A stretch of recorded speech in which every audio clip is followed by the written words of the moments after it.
Good day, brothers and sisters, One Nation Tribal Alliance and community. Today, I am here to basically, follow what I had just um, announced at our um, gathering of raising your vibration and energy to heal this planet, Mother Earth. One of the things that I talked about is connecting with our soul tribe. And as I was going through that one process of connecting with your soul tribe, one of the things that I had read is that you have to allow your soul tribe to know who you are. And before you get to know them, because, to know me as, Imsa Yawakia, Imsa Greg Yawakia, I really, have a lot to say, even though I've said some stuff on the podcasts in the past, but really today I want to start telling you all about who I am, how I got started, and everything, because I want you all to know who I am.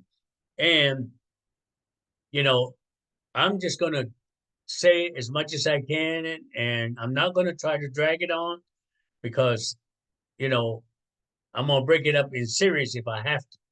So I will start out by saying again, welcome to the tribe, welcome community, welcome soul tribe. And to say that my name is Imsa Greg Yawakia. And I'll tell you how I got the name later, but to start out with, I'm gonna tell you about, you know, where I was raised and everything. I was born and raised in Pueblo of Zuni, Zuni, New Mexico, which is near the four corners of New Mexico, Arizona, Colorado, and Utah. And in 1962, I was born there. And at the age of 3 is when my awakening started. Because at that age, my mom and dad, we are pinon pickers. We love to pick pinon nuts in the fall. Well, my mom and dad decided to go pick piñons, and I rode with them. As a 3-year-old, I rode with them. And they went out and started piñon picking on the left side of the car, I guess. And I was sleeping in the back seat. And they left the windows open. So when I woke up, I didn't see my mom and dad. And so when I didn't see my mom and dad, well, I got up and I crawled out of the window and I looked around and I didn't see them. I don't know how far they were from the car, but they were under the tree picking piñons. So I started to venture off. Well, I ventured off into the woods. And when they came back to the car and realized I was gone, they went back or my mom went back and told the police. And the police department mustered a search and rescue party and they started looking for me. And I don't really know exactly the site where I was lost because all I know is that it was in the woods and I started wandering around. Well, I don't, at the age of 3, I don't really remember what happened during the time I was wandering around. I wandered the forest for 2 weeks. 2 weeks I was wandering out there. And after, I guess, 2 weeks, I was out there either playing around or making noises. And there is a elder sheep herder out there. His name was Otista Nisi. And he was out there sheep herding and he heard me. And when he heard me, he says, that doesn't sound right. It sounds like a young kid out there somewhere. So he followed the noise until he found me. When he found me, I was in front of the bear's den. And I guess he asked me if I was hungry or thirsty. And I said, no, I'm not hungry or I'm not thirsty. And I was kept clean. I was not dirty. again, and I was not hungry and I was not thirsty. So he put me on his back and carried me back to the village. And of course, he had to put his sheep in the corral before he could do that. And so as we were walking, the search and rescue party met up with him and said, "That's the kid we're looking for." And he said, "Well, I'm going to take him home because I need to give it to the family and make an announcement." So they allowed him to carry me home, which was probably around 6 or 7 miles, into the village. So he walked all the way into the village with me on his back. And when he got to my grandma's house, um, he looked at my grandma and said, "This little kid, I don't know who he is, but he is going to be my godson." He came to me while I was out there sheep herding, and he said, "I am a medicine man. I belong to a medicine group here in town, and when the time is right, I need to train him what I was taught." So he handed me to my grandma, and of course, my mom and dad was there too, and my grandma said, "Okay." And so he did it ceremoniously, handed me to him, or took it away from him. And so he said, and my grandma told my mom and dad, "That's going to be his godson now." Well, I said, I guess they said, "All right, when the time is right, he'll be starting his training." Then, the age of 5, you know, I started being challenged. I guess because of who I'm supposed to be or what I'm supposed to do. So the challenges started coming to me. And the first one was at the age of 5, it was a hot summer day. And my sister came to me and says, "You need to take a bath. It's hot out here. You're sweating. You need to take a bath." So she started my bath water and I went in and I started taking a bath. And while I was taking a bath, I guess it felt so good and comfortable that I fell asleep. When I fell asleep, I just slid right under the water. And my sister kept hearing the bath water running, you know. And then finally she knocked on the door and says, "Turn the bath water off, turn the bath water." I did not respond. So after about the second time, she opened the door and realized I was under the water. So rather than pulling me out, she runs across to go get my grandma. My grandma came, and when she grabbed my arm, I woke up. She grabbed my arm to pull me out of the water. I woke up and I said, "What's going on?" And my grandma said, "You were under the water."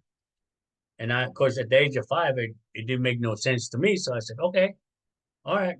I guess I took a nap. That's what I've said to myself. But my grandma says, "Are you okay?"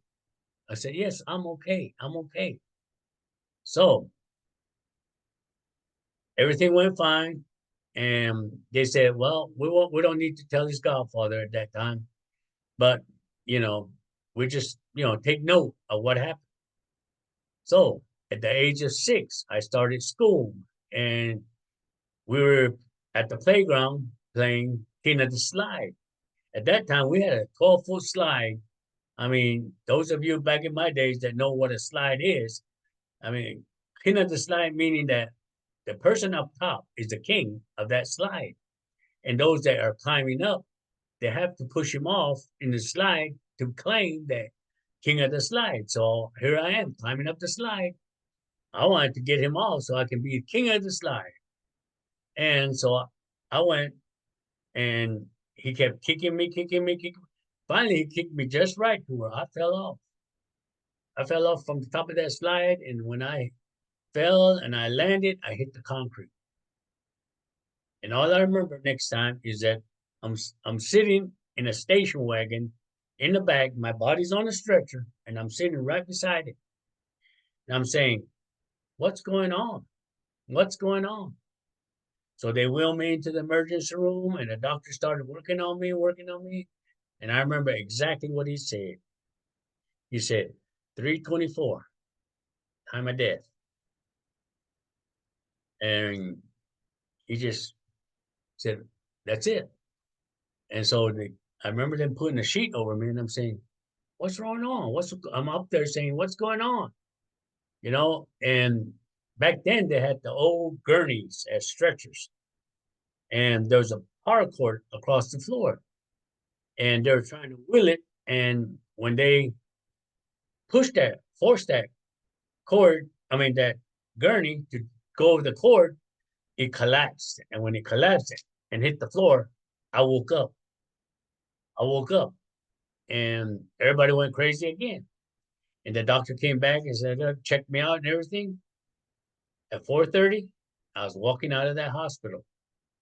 And when my grandma found out, she said, it's time to tell his godfather. So they notified him. And him and his wife came over that evening. And they did a blessing on me, saying that they're accepting me as their godson. So after that was said and done, my godfather went to his medicine group and told them, I need to bring my godson in to start training him. Well, there were some concerns with some of the elders saying that he's too young. He's too young. At the age of 6, he's too young. He says, well, this is what happened.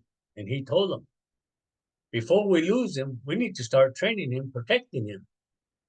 So they said, okay. So at the age of 7, I started receiving my training.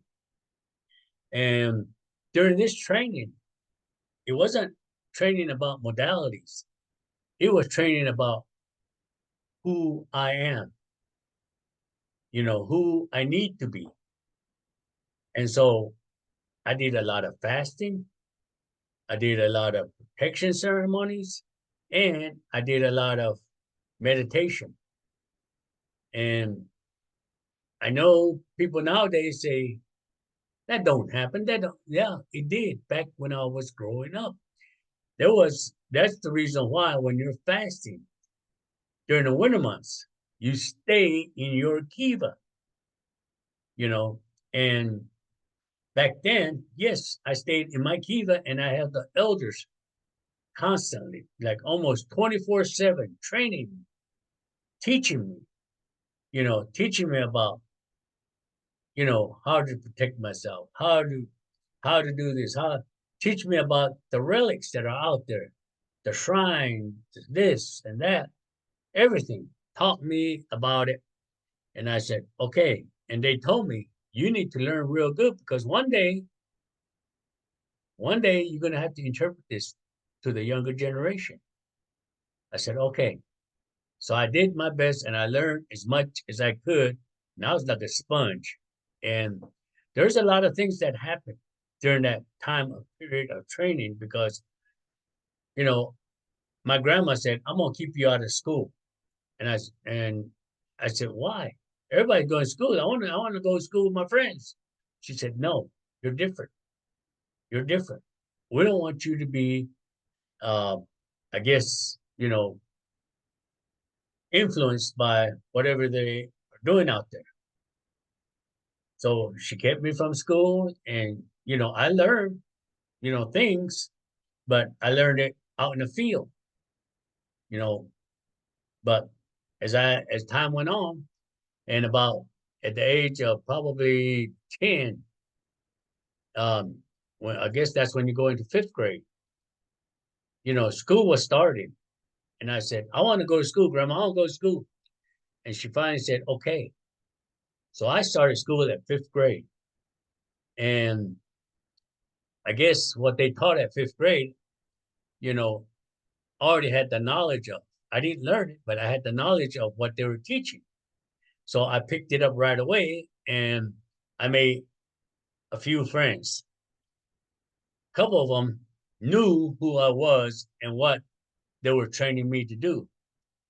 And they became my good friends because they knew who I was. Now, the rest of the school kids, I could not get along with them. I was always like the black sheep of the the school. But I was challenged in many different ways, but I never responded to their challenge. I said, this is just a waste of time. So I never responded to any of their challenges, but I did protect a lot of people, and I wasn't scared of anybody. When the bully guys would go bully younger kids or somebody, I would stand between them and I said, look, don't be bullying them, because if you do, you got to come through me, because I was a big kid. And so they looked at me and they won't try. Back then, all they did was a lot of talk, no action. So I could talk my way into protecting the younger ones.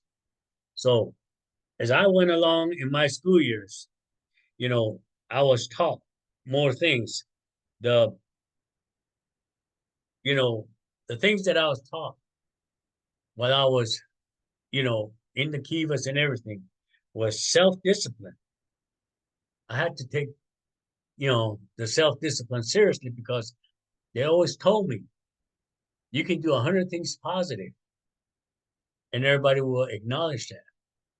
But you do one thing negative, oh, they're going to remember that and use that against you.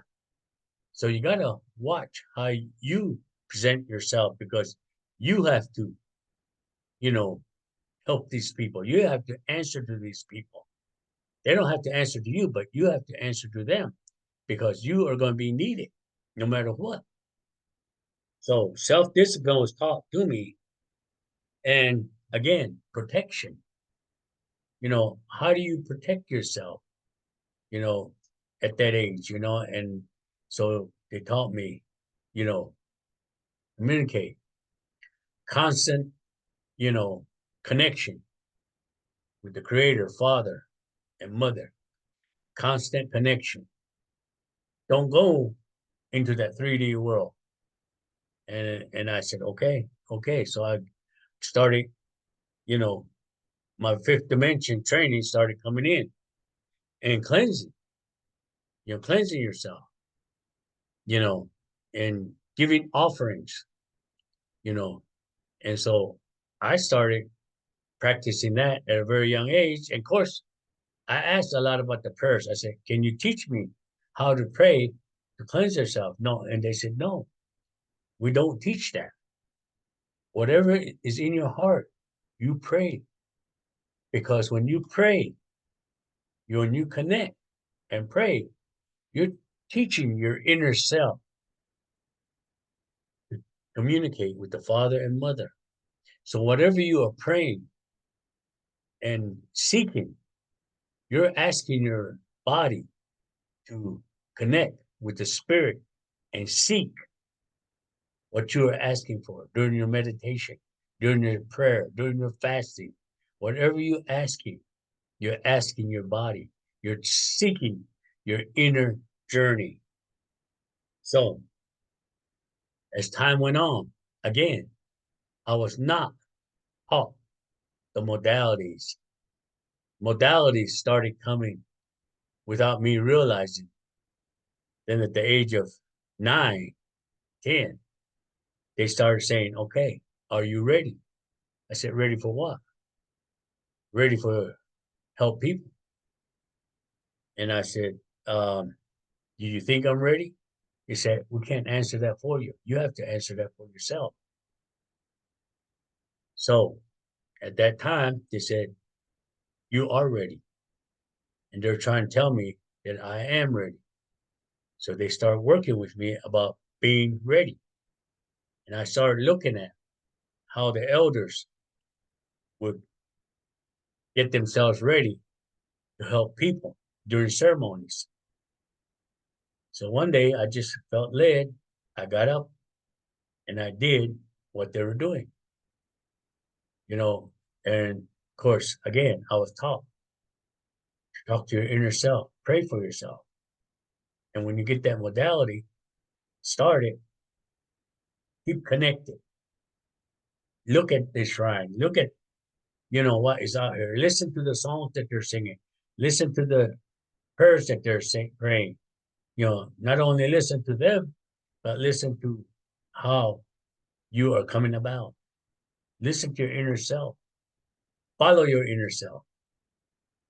And so, you know, the first time I did it, I don't remember. But all I remember is the elder says, you have been ready.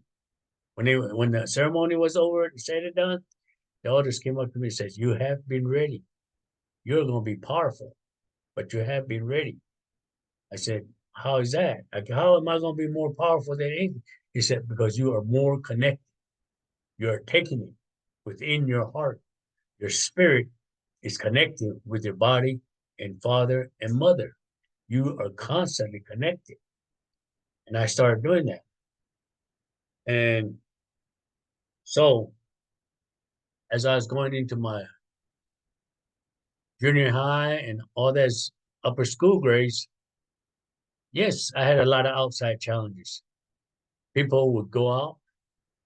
Back then, um, I think they call it sniffing gas, glue, spray paint, and all that was popular back then. And a lot of people were doing that. And I was asked a couple of times, you want to try it? You want to try it? I said, no. What does it do? And they said, oh, it makes you feel good, makes you feel better. No, no, no. I said, well, I feel good. I feel better. I mean, I don't need that to make myself feel better, feel good or anything. So, you know, I just kept on moving forward without trying it. And then, of course, marijuana came into the picture. And they kept saying, it's good, it's good, it's good. It's good for you, it's good. And again, curiosity got me to try it once. I said, okay, how does it feel? He said, oh, you feel good. You'll feel stronger. You feel this. And I said, all right, let me try it. I took 2 hits, as they call it. Smoke it, inhale it, exhale it, smoke another one, inhale it, and exhale it. And I passed it on. And when it hit me, it was like a dream. My mind was like going through my body, looking out what's going on. And I said, whoa, this doesn't look right. This doesn't feel right. And all of a sudden, I got the munchies. I was hungry. And I said, I'm hungry. But then before that happened, I started getting nauseated. And then I got sick. And then after that, I said, no more. No more. I tried it. I didn't like it. I didn't like the feeling. I got sick. And I don't need to try it anymore. So I took it out of the way. So at the age of 14, I started venturing off the reservation. I went to Clovis, New Mexico, went to school out there, went to Estancia, went to school out there, and graduated. And when I graduated, I told my grandma, I'm going to join the military because my dad gave 28 years in the Air Force, and I always looked up to him. I said, well, if he gave 28 years, I'm going to give at least a couple. So I went in, and it was a challenge. I took the ASVAB test, scored high, and they wanted a lot out of me. They offered me a lot. So as I did my military career, I still exercised and I still practiced what I learned. I felt like I was always one step ahead of what was to happen. And to protect myself, I was always that one step ahead. And I believe my guides were the one that was leading me. And whatever physical challenge that they would give me, like when you're going through boot camp, I mean, they tell you, give me 1,000 push-ups. Well, that used to be unheard of. Who can do 1,000 push-ups?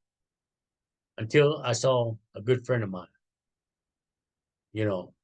I call him Brother Kincaid. He was at boot camp. He walked up to one of the, you know, as they call them, I guess, our leaders of the boot camp walked up to one of them and says, "Praise the Lord." And it got them off guard where they said, "Huh?" They turned around, looked at him, and says, "Give me 1,000 push-ups. Every time you come up, you said, one for the Lord, two for the Lord, three for the Lord." And he said, "Yes, sir." He got down and he started doing it. He started. And then when they got to 999 for the Lord and did that last one, that company commander looked at him and said, "Wow." He was surprised that he did it. And he told him, "I'll do it another 1,000 for the Lord." And that's what really encouraged me to start utilizing the inner power that I had. That woke me up on my inner power to where when I started working out, when I started going through the training. So my military days were rough, but I enjoyed it. I still have contact with my buddies. And this is where I will stop. And tomorrow, I will continue on my military days until more awakening started happening through me. And I will share that with you. But I don't want to stretch this out where I bore every one of y'all.